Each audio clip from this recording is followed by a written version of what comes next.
Okay, this is the 2-6 graphing exponential functions and determining their domain and range. We're not going to get too far into graphing exponentials. I just wanted to give you the basics.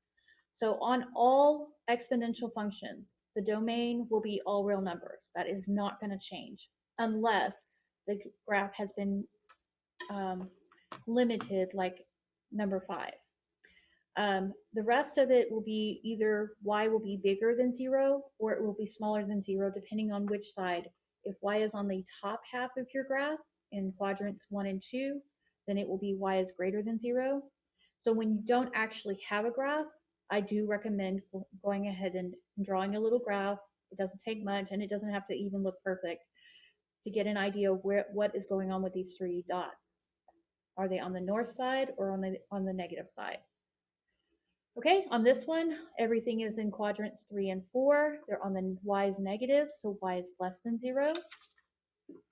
Here again, we had a table.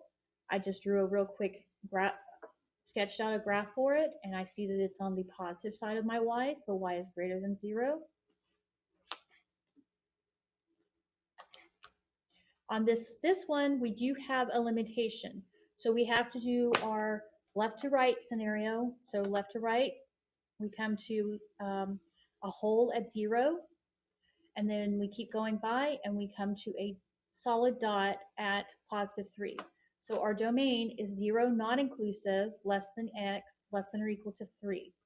With range, we start at the bottom. Our first point we touch the graph is actually, sorry, this is supposed to be a 1.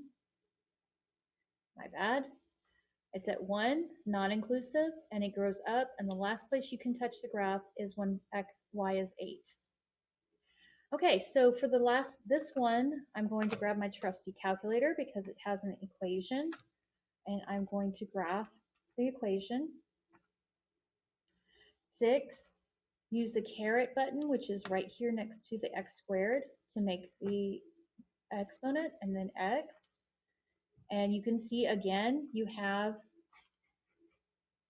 what is wrong with my screen?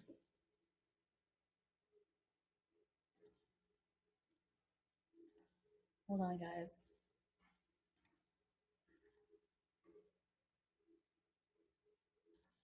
Having trouble with the calculator.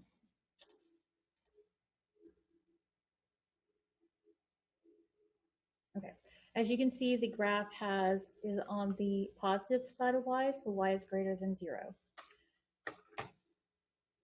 This is describing an exponential decay is where you have something that is starting really high up and coming down. That's called a decay, and it has an asymptote at 0. So you might have noticed that I have highlighted on some of the graphs the x-axis. That is called an asymptote. It's a spot at which the y's cannot exist. That's why we do not have an equal sign on here. So this is coming down and trying to touch that y equals 0, but it is not allowed to because of that asymptote.